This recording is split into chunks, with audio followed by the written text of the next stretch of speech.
Hello, everybody, and welcome to IC Markets Market Commentary. My name is Tamar Mehr from Trade with Precision, and today I want to take a look at a couple of forex markets that I'm currently stocking for potential setups.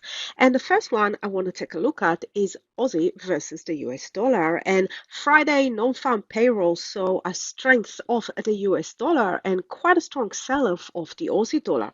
So what I've got here is the daily chart, and we can see that the daily chart is in a downtrend. We've got the moving averages 10, 20, 50, all fanning, all in the correct order for a downtrend, and nice convergence here on the momentum indicators.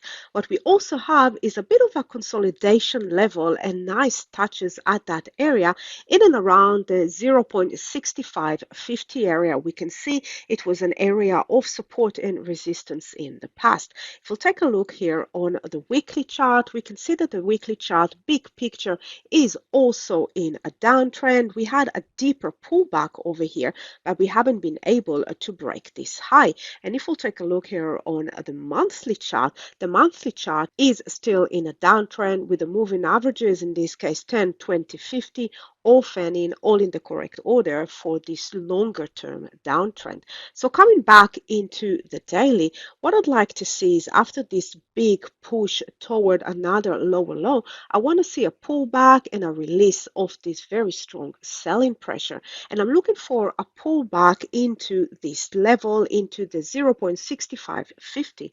If I drop down into the 4 hours, we can also see that the 4 hours is in a downtrend. Although we had quite a deep pullback over here, we haven't been able to break this previous high. And if I draw the Fibonacci retracement of this latest move, we can see that we've got the 50% retracement clustering very nicely with this level. And if and when the market will pull back into this level, it could also bring it back closer to its averages. So I like this area a lot, and I'm watching for a pullback and a continuation of this move.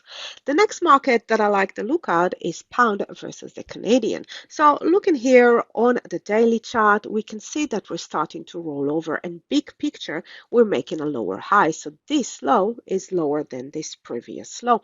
And we are consolidating around this area, this 1.6980 area. And if we'll take a look here on the 4 hours, we can see that we had rejection, another rejection, pushed higher, came back fast, and now we're hovering around that area. So what I'm looking for is basically compressions of price above this level and then a potential break. If we'll take a look straight into the monthly chart, we can see that the monthly chart is not really helping us a lot, but what we can also see is that this projection of the highs are keep getting lower. So we might see the sellers coming back into this market, but they do need to work out the buyers. So back into the 4-hour chart, what I'm looking for is a couple of more touches above that level and a compressions of price to look for a potential break. The next market is Kiwi CAD. Now, looking here on Kiwi CAD on the daily chart, the area that I'm looking for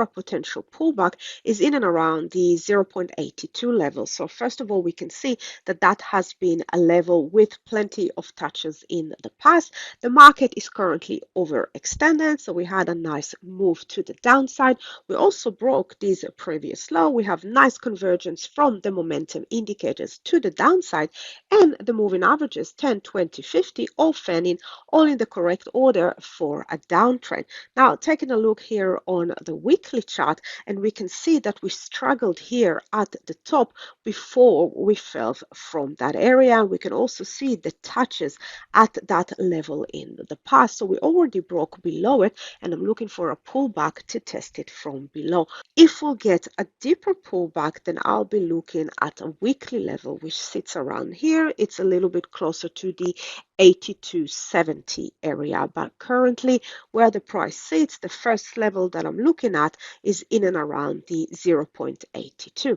So taking a look quickly on the monthly chart, and we can see that the monthly chart is keep making lower highs, but right here we struggle a bit. We try to push higher, but we saw on the weekly chart the beginning of a potential rollover. So coming back into the daily chart, what I'm looking for is once again a bit of release of the strong selling pressure, a pullback to test this level from below, and a continuation of the move. If, however, we'll get a deeper pullback, then I'll be looking at the top level in and around the 80 to 70 area. Happy trading, everyone. Bye for now.